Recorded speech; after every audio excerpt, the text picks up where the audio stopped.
Hi everyone. सबसे पहले आप सभी लोगों को वेरी हैप्पी दिवाली। आज के स्पेशल वीडियो में हम एक ऐसे क्वेश्चन पे बात करेंगे जो कई सारे इन्वेस्टर्स के दिमाग में होता है, और वो ये है कि हमें मार्केट में एसआईपी के फॉर्म में इन्वेस्ट करना चाहिए, यानी एक ऐसा सिस्टमेटिक इन्वेस्टमेंट प्लान जिसमें हम एक फिक्स्ड अमाउंट हर महीने एक रेगुलर इंटरवल में मार्केट में इन्वेस्ट करें, या फिर हमें अपनी इन्वेस्टमेंट लमसम फॉर्म में करनी चाहिए जहां पर हम 2 से 3 लाख जैसा एक बड़ा अमाउंट डायरेक्टली मार्केट में इन्वेस्ट करें। इन दोनों फॉर्म ऑफ इन्वेस्टिंग में ज्यादा बेटर रिटर्न्स कौन सी इन्वेस्टिंग देगी और हमारी पर्टिकुलर सिचुएशन के लिए क्या ज्यादा बेटर रहेगा। इसके अलावा हम ये भी जानेंगे कि एसआईपी और लमसम में कंपाउंडिंग किस तरह अलग अलग तरीके से वर्क करती है। सो वीडियो को पूरा देखिएगा and I can promise you one thing, that इस वीडियो से जो आपको लर्निंग मिलेगी वो लर्निंग आपको लॉन्ग टर्म में आपके जो रिटर्न्स है उनको काफी ज्यादा बढ़ाने में हेल्प करेगी। सो वीडियो को शुरू करते हैं। So hi guys, this is Siddharth and you are on Investors Way. So let's start our discussion. इस वीडियो में मैं दो अलग अलग स्टोरीज की हेल्प लूंगा आपको चीजें ज्यादा बेटर समझाने के लिए। So सबसे पहले हम अपनी पहली स्टोरी पे आते हैं। हमारी पहली स्टोरी में दो फ्रेंड्स होते हैं, एक का नाम होता है शिवम, दूसरे का नाम होता है आकाश। ये दोनों ही कॉर्पोरेट्स में वर्क करते हैं और इन दोनों को ही दिवाली पे 3-3 लाख रुपए का बोनस मिला होता है। शाम को पार्टी में दोनों लोग डिस्कस करते हैं कि यार स्टॉक मार्केट काफी बूम पे चल रहे हैं, क्यों ना इस 3 लाख रुपए को मार्केट में इन्वेस्ट किया जाए। अब इन दोनों को ही मार्केट्स की ज्यादा नॉलेज नहीं थी, बट शिवम चूज करता है कि वो अपनी इन्वेस्टिंग लमसम में करेगा, और दूसरी तरफ आकाश ये चूज करता है कि क्योंकि उसे ज्यादा नॉलेज नहीं है वो पैसा एक सिस्टमेटिक इन्वेस्टमेंट फॉर्म यानी एसआईपी के फॉर्म में करेगा। अब हम आते हैं अपनी स्टोरी पे। हमारे दो कैरेक्टर यानी शिवम एंड आकाश जब इन्वेस्ट करने का डिसाइड करते हैं तो उस टाइम ईयर चल रहा होता है 2000, यानी वो टाइम जब मार्केट्स अपने पीक पे चल रहे होते हैं 2001 के क्रैश से पहले। इस टाइम जैसा मैंने आपको बताया, शिवम डिसाइड करता है कि वो अपनी इन्वेस्टमेंट लमसम के फॉर्म में करेगा, और वो अपने 3 लाख में से 1 लाख रुपए एक ऐसे हॉट स्टॉक में इन्वेस्ट कर देता है जो कि उसे अगले 3 महीने में लगभग 40% का रिटर्न देता है, और 3 महीने के अंदर उसका 1 लाख का जो अमाउंट है वो 1,40,000 हो जाता है।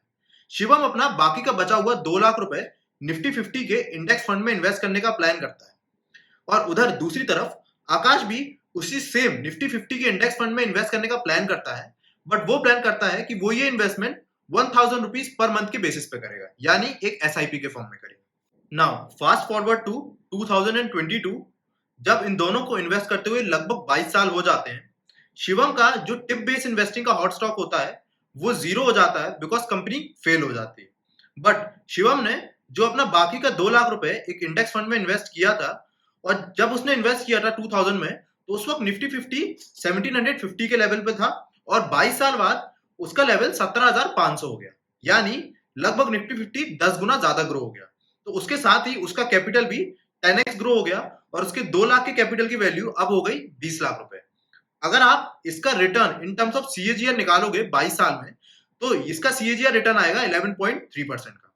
दूसरी तरफ जहां आकाश ने 1000 रुपीज पर मंथ इन्वेस्ट करने का प्लान किया था, उसने भी तभी मार्केट्स में एंटर किया था जब शिवम ने किया था, यानी 1750 के लेवल पे।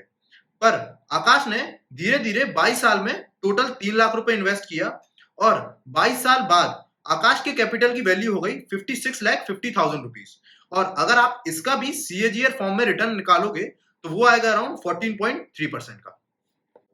जैसा कि आपने देखा कि शिवम ने लमसम इन्वेस्टमेंट करा एक ऐसे स्टॉक में जो कि बाद में फेल हो गया। अगर आप उसकी इस मिस्टेक को अवॉइड भी कर दो तो दोनों ही लोगों ने एक ही इंडेक्स फंड में इन्वेस्ट किया, वो भी एक ही साथ। अब शिवम ने एक साथ अपना 2 लाख रुपए मार्केट में इन्वेस्ट कर दिया, और दूसरी तरफ आकाश ने 1,000 रुपए पर मंथ की एसआईपी मान के सेम इंडेक्स फंड में इन्वेस्ट किया, और दोनों की रिटर्न में लगभग 3% का फर्क था, यानी आकाश के रिटर्न्स शिवम के लमसम के रिटर्न से 3% तक ज्यादा थे।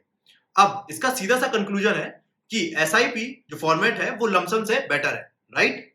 रॉन्ग। इस केस में डिसीजन लेना इतना सीधा इसलिए नहीं है बिकॉज जब इन दोनों ही लोगों ने मार्केट में इन्वेस्ट किया तो उस टाइम पीरियड पे मार्केट में उनकी टाइमिंग ने उनके रिटर्न्स पे बहुत ज्यादा इंपैक्ट डाला। वो कैसे, वो मैं आपको चार्ट पैटर्न के थ्रू समझाता हूं।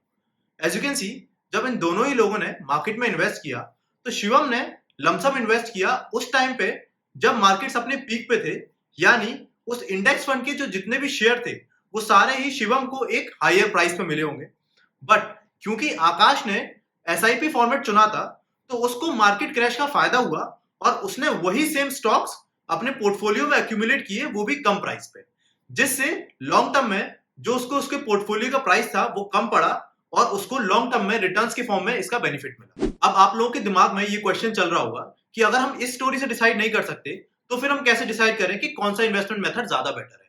उसके लिए मैं आपको अपनी दूसरी स्टोरी पे लेके चलता हूं और ये स्टोरी आपको दोनों ही सिचुएशंस को एकदम क्लियर आउट कर देगी। इस केस में भी हमारे पास दो फ्रेंड्स होते हैं, एक का नाम होता है सागर और दूसरे का नाम होता है उत्कर्ष। दोनों को ही 3 लाख रुपए का बोनस मिला होता है और दोनों लोग ही इन्वेस्टमेंट करने का प्लान करते हैं। हमारी इस स्टोरी में सागर एंड उत्कर्ष जब मार्केट में इन्वेस्ट करने का डिसाइड करते हैं तो उस टाइम ईयर होता है 2008, यानी ये वो टाइम है जब मार्केट में एक बड़ा क्रैश ऑलरेडी आ चुका होता है और मार्केट्स काफी अंडर वैल्यूड होते हैं।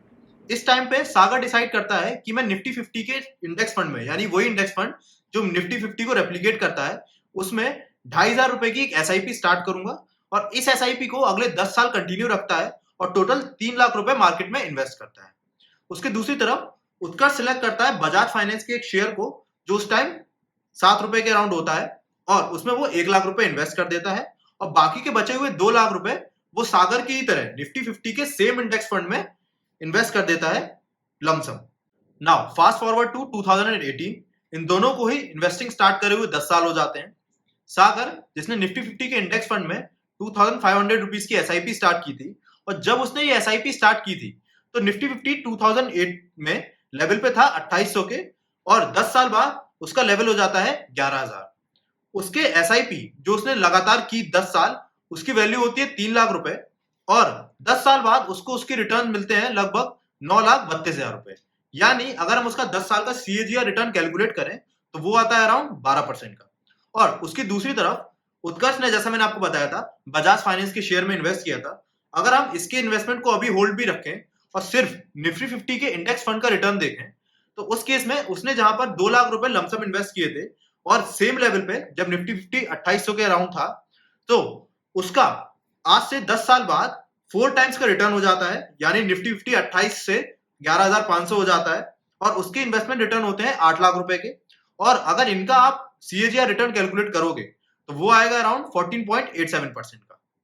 एंड दूसरी तरफ अगर आप उसके बजाज फाइनेंस के रिटर्न्स को देखो तो उसने जो 1 लाख रुपए इसमें 7 रुपए के भाव पे इन्वेस्ट किया था वो 10 साल बाद उसका प्राइस हो जाता है 2500 रुपए पर शेयर और उसके सेम 1 लाख रुपए की वैल्यू 357 टाइम्स तक बढ़ के 3.5 सीआर हो जाती है। अब इस केस में अगर आप उत्कर्ष के बजाज फाइनेंस के मल्टी बैगर रिटर्न्स को साइड में भी रख दो तो जैसा कि आपने पिछली स्टोरी में देखा था कि शिवम जिसने लमसम इन्वेस्ट किया था सेम इंडेक्स फंड में जिसमें आकाश ने इन्वेस्ट किया था, उसे इंडेक्स फंड में कम रिटर्न मिले लमसम इन्वेस्टमेंट पे। बट इस केस में उत्कर्ष जिसने लमसम इन्वेस्ट किया सेम इंडेक्स फंड में, उसे एसआईपी फॉर्मेट में इन्वेस्ट करने वाले उसके दोस्त सागर से ज्यादा रिटर्न मिले। तो भाई माजरा क्या है? इस केस को क्लियर आउट करने के लिए मैं आपको अगेन अपने चार्ट पे लेके चलता हूं। जैसा कि आप देख पा रहे होंगे इस केस में जब उत्कर्ष ने अपना लमसम इन्वेस्टमेंट किया तो वो टाइमिंग तब थी जब 2008 में मार्केट्स अपना बॉटम बना चुके थे क्रैश के बाद। अब इसका फायदा उत्कर्ष को इसीलिए मिला क्योंकि उसने मार्केट के बॉटम पे ही इकट्ठे शेयर्स खरीद लिए और उसको सारे शेयर्स काफी सस्ते में पड़ गए। बट उसकी दूसरी तरफ जब सागर ने इन्वेस्ट किया तो उसने एसआईपी के फॉर्म में इन्वेस्ट किया। अब उससे हुआ ये कि मार्केट्स में जब धीमे धीमे रिकवरी आई तो स्टॉक्स के प्राइसेस भी बढ़े और सागर को अब ये सेम स्टॉक्स और ज्यादा एक्सपेंसिव प्राइस पे मिले एज कंपेयर टू उत्कर्ष। हमारी पहली लर्निंग ये है कि लमसम इन्वेस्टमेंट आपको एसआईपी से बहुत ज्यादा इन्वेस्टमेंट रिटर्न्स दे सकती है बट उसमें उतना ही ज्यादा रिस्क भी इन्वॉल्व है। जैसा कि आप देख पा रहे होंगे कि लमसम में आपको रिटर्न्स के लिए इतना स्किल्ड होना पड़ेगा कि आप मार्केट में सही टाइम पे एंटर कर पाओ। और अगर आप ऐसा नहीं करते हो या फिर आप शिवम की तरह किसी गलत स्टॉक में अपना सारा लमसम अमाउंट लगा देते हो तो उस केस में आपके जो कैपिटल है उस पर बहुत ज्यादा रिस्क भी आ जाता है। हमारी सेकंड लर्निंग ये है कि अगर आप एसआईपी के फॉर्मेट को चूज करते हो फॉर इन्वेस्टिंग तो उस केस में आपको मार्केट की ज्यादा नॉलेज होने की जरूरत नहीं है। बस आपको अपनी सिस्टमैटिक इन्वेस्टमेंट प्लान एक पर्टिकुलर डिसिप्लिन के फॉर्म में करने की जरूरत है और ये आपको लॉन्ग टर्म में बहुत ही कम रिस्क के साथ एक एवरेज रिटर्न्स दे देगा। हमारे इस वीडियो का कंक्लूजन ये है कि अगर आप एक ऐसे पर्सन हो जिसे मार्केट में स्टॉक्स को एनालाइज करना नहीं आता या मार्केट की डीप नॉलेज नहीं है तो उसके लिए एसआईपी फॉर्मेट ही इन्वेस्टिंग का एक सही तरीका है।